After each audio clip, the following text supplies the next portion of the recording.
Yr ebol. Wel, mae'r het wedi deall yn barod. Cwn enfys Gwenan sydd yn mynd â hi. Eiddo i Chloe Deakins. A dwi'n meddwl mae Andrew Thomas wedyn yn ail, ond Cwm enfys Gwenan. Yr Eboles ore yn dosbarth yr Eboles C, neu adfarch blwydd Cobiau Cymreig. Ie wir, a'r beirniad Mr Simon Bigley o Frydfa Llanarth.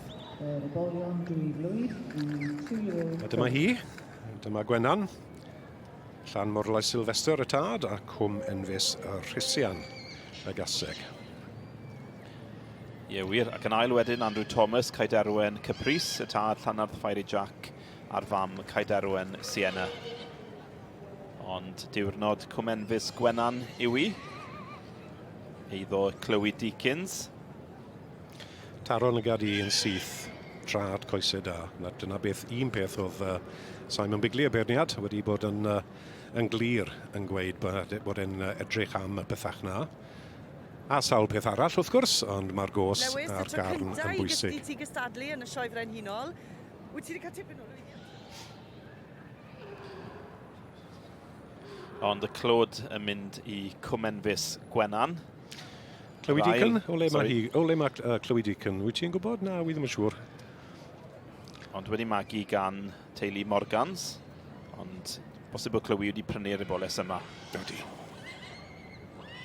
O, pa gadlu fyna. Odi, mae'n batrwn. Gallen ni weld bydd Simon yn bles iawn o hon. Ie, yn debyg iawn i'r teip Llanarth yn diwy. Y teip, ti'n gallu gweld tebygrwydd Prince of Wales, Llanarth Prince of Wales yn yr eboles yma. A mae'r corff na'n berffaith yn diwy. Ond, ie, mi ddigwyddodd pethau'n gyflym iawn yn y dosbarth yma. Mi oedd yn bendant yn ei farn. Hon oedd yr eboles gath i ddynnu mewn ar y brig i ddechrau hefyd.